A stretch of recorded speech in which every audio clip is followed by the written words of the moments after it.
Hello guys, welcome back to Watch Addiction Watch Reviews. Today in front of you is the Spinnaker Bradner on the upgraded Beads of Rice bracelet. Now this watch had a few iterations in the past, but these are in stock on the Spinnaker website and I figured I'd take a look at one. I really like vintage style, dual crown diving watches, especially on Beads of Rice bracelets, which are really, really nice and very comfortable on the wrist. This one has the nice green dial, if you can really see there. It's kind of a granular, dark green dial, which is pretty cool.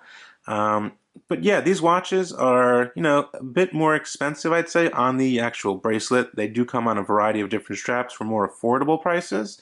But you're looking at about $370 on the bracelet. But there always is that code to save 20%. WA20 always helps out the channel. Yeah, definitely use the code WA20 if you plan on buying anything from Spinnaker watches. That will save you 20% and get you free international shipping. Let's see what's on my wrist today, and then we'll dig a little deeper into this iteration. On my wrist today is the Oceanica Manta Ray. This is a 200-meter dive watch with a Miyota 9015. And I did a full review of this watch. It's a really, really nice skin diver. You have that nice kind of moss case. As you can see, there is the Manta Ray on the back, which is very nicely embossed, 200 meters. Applied BGW9 markers. You're getting a ceramic bezel. Really, really nice construction. These are $319 shipped on Kickstarter. If you want to check them out, there's a couple days left on their campaign. And then the price jumps to about $400, I believe, or $430, something like that. But yeah, let's get back to the Bradner. Now, the Spinnaker Bradner is housed in a solid 316L stainless steel case coming in at 42 millimeters, which really isn't that bad for a dual compressor dive watch. Now, this is not a true super compressor watch like those of the past, but it does resemble it it does mimic it very good, I'd say. And what's really the difference? This watch is water resistant to 180 meters. Definitely safe to take shallow diving if you're into that. Anyway, this watch is running the Seiko SNZH55 caliber, which is an automatic movement seen in many watches. You're getting hand winding, you're getting hacking as a 3 Hz beat rate. It has about a 40-hour power reserve, and they're quite accurate, usually anywhere between +5 or 10 seconds a day, which is really nice. They're also extremely easy to service and very reliable, which is something you want in a dive watch, including legibility, which we do get on this watch also. The watch is 42 millimeters, like I stated. It's 15 millimeters thick, so a bit thicker there than your typical dive watch. It is 50 millimeters across lug to lug, which is really not that bad, as this case really does curve downwards, as you can see here. So no issue with the lug to lug distance. You are getting a slightly domed sapphire crystal with anti-reflective coating. You're getting applied markers with some very nice loom.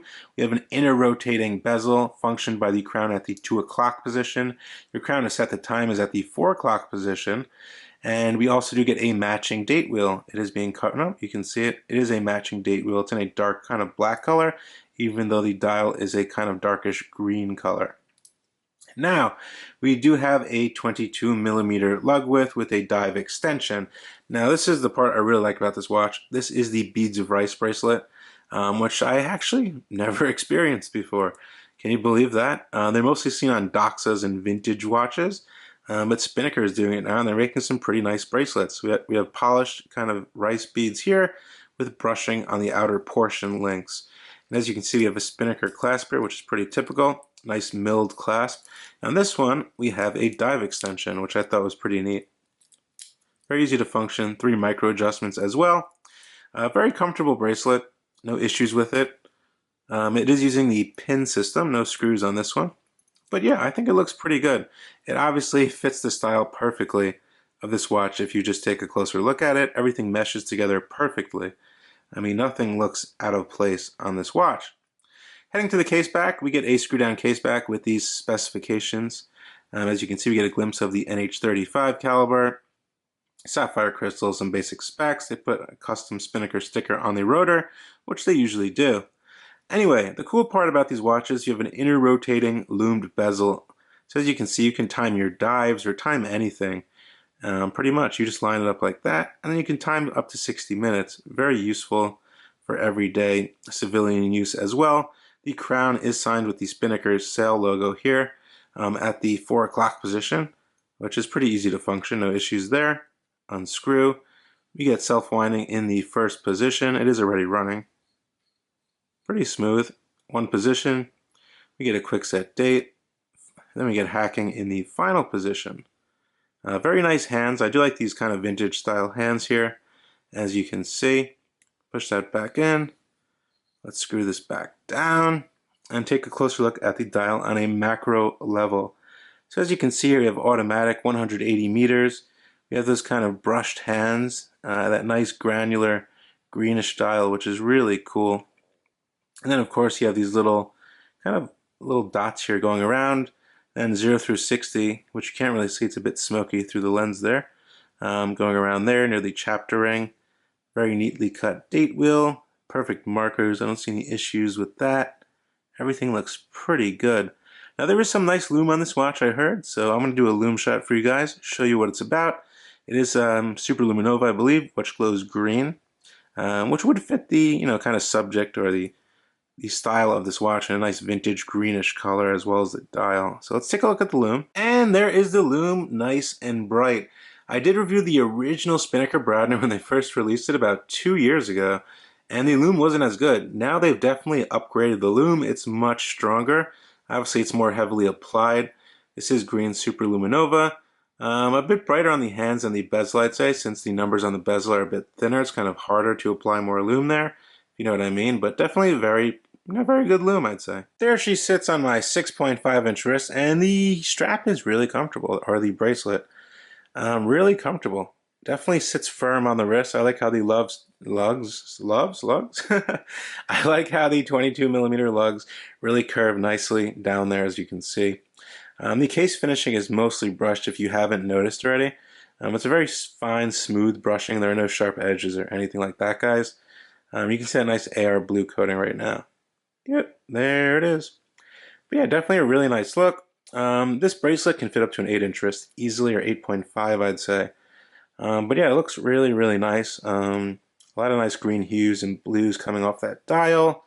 And yeah, I think all around a great look. So I'll just get you a quick walk around of the watch here. As you can see, we have a nice curved case, which is brushed. The lugs are very smooth on the top as well. The stationary bezel is brushed. I'd say brushed to a higher extent than the case, which is kind of weird. It doesn't really bother me. And yeah, that's pretty much it, guys. I think it's a pretty cool watch. I mean, you're getting that vintage aesthetic with the 2 crowns.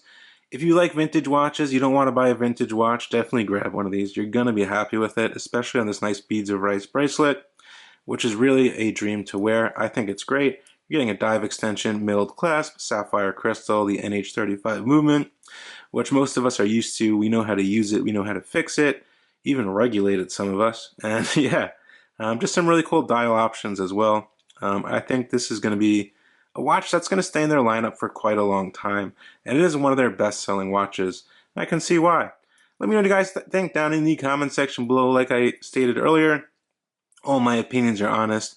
There were no quality control issues on this watch at all. Some things I'd like to see changed, maybe put screws on the bracelet. I don't know though, it's kind of hard to get screws through these beads of rice bracelets. I don't really mind pins. They're actually pretty easy to adjust with the hammer and pin. I really don't mind as long as the actual bracelet is good quality. And this one is definitely good quality with solid end links and everything fits perfect. So let me know what you guys think down in the comment section below as usual.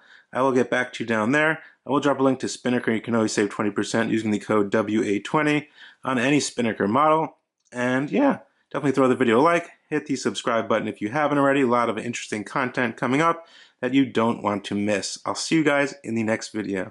Thank you so much for tuning in. Bye.